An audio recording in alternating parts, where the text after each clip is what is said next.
Okay, my lovely students, I am going to try to break down this cultural comparison that you guys did at the end of, or right before spring break. So this is 50% of your AP score. And when I don't know how much effort you guys put into the ones that you recorded, but a lot of you were missing the main points. So let me just repeat them to you. Pick 2 communities. Specifically state comparisons with the similarities and differences. Show your knowledge of the other culture. And here's the most important part. Make sure you are answering the question. Okay? So remember, in your notebooks, you have this.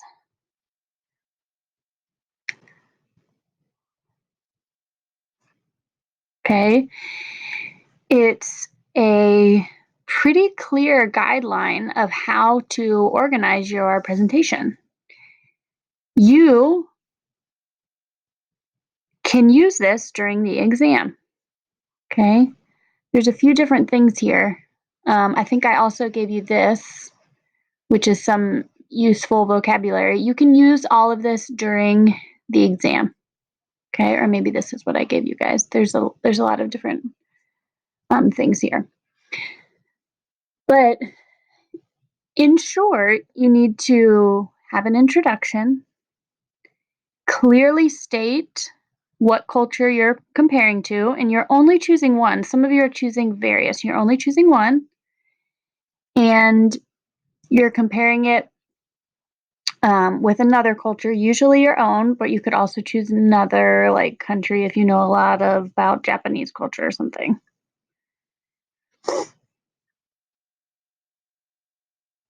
So just a reminder, you're kind of going to answer the question about your community and then state like similarities and differences about the community that you're comparing it with. Okay, now let's look at this question, because some of you were saying a lot of different things about immigration, and at no point did you answer the question. So let me get back to the right page here. All right, so the question is, ¿qué importancia tiene la integración de los inmigrantes y de las etnias originarias en el desarrollo cultural de una sociedad? It's a hard question, okay? But let's just make sure we're understanding what it says. What importance does, okay, so what importance does this have? What's this? This is the integration, so the mixture or the combination or the putting together of the integration of immigrants and native ethnicities. So basically just the integration of immigrants with people who already live in a place, their ethnicities, in the cultural development of a society. Okay. So you want to start by describing the situation in your community, typically. Like I said, you could also do like Japan or Russia or something if you know something about some other community, but typically you start with your community. So again, you have your outline. Buenos días. And then you could go right into the tanto en mi comunidad. Or you could say, buenos días, voy a hablar sobre, and then kind of like repeat the question. But when you repeat the question, make sure that you are changing it to, you're mentioning the other culture, the other society, whatever it is. So, but if you wanted to follow this, since you can have it out the day of the exam, buenos días, tanto en mi comunidad en Anderson, Ohio, or Cincinnati, Ohio, como en, what are you going to put in that blank? The other culture. Okay. So let's just say Spain. Tanto en mi comunidad en Cincinnati, Ohio, como en España, or you could be more specific and say como en el sur de España, right? We talked about last week the immigration into the south of Spain from the north of Africa. You could say tanto en mi comunidad en Cincinnati, Ohio, como en el sur de España, notamos que, okay, and then you could repeat the question there. Notamos que la mezcla, if you wanted to show off different vocab instead of integración, you could say mezcla or something like that. ¿Qué importancia tiene la mezcla o la integración? If you're nervous, just repeat that. De los inmigrantes y, and then you could say, if you wanted to say etnias originarias, I mean, maybe you're nervous and you just want to repeat the question, that's fine. Or you could try to show something off, right? So, notamos que la importancia de la integración de los inmigrantes y de las comunidades nativas en el desarrollo cultural de estas dos sociedades es muy grande, right? So again, you could try to use some different words. If you get nervous, you could just repeat it, but just make sure what you're saying is making sense.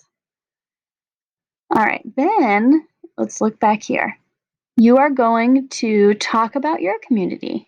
Again, so we're talking about immigrants to Cincinnati and people who already live here, and that integration of those two communities and how that integration is important to social development. So some of you touched on some really good things.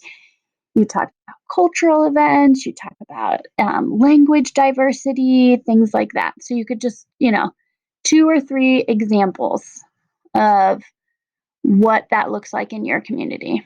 Okay, so in Cincinnati, Ohio, la integración de los inmigrantes con las personas de aquí resulta en una comunidad más diversa. Hay muchos tipos de diversidad que se pueden ver. Por ejemplo, la diversidad lingüística. Hay muchas personas en Cincinnati que hablan español, alemán, mandarín y varios otros idiomas. Okay, so there you're talking about like the linguistic diversity. And then you say something about festivals.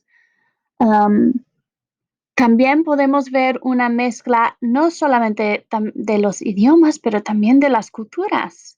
Eso se ve en Cincinnati en varios festivales que tenemos. Tenemos Oktoberfest para representar nuestra historia alemana. Tenemos festivales del 5 de Mayo, etc. ¿Sí? So that you just start by describing your own community. Now you're going to talk about the other community and you're going to say similarities or differences. All right, I'm going to pause there because my children are calling me, and then I'm going to pick up in just a minute. Round 2. That was round 1.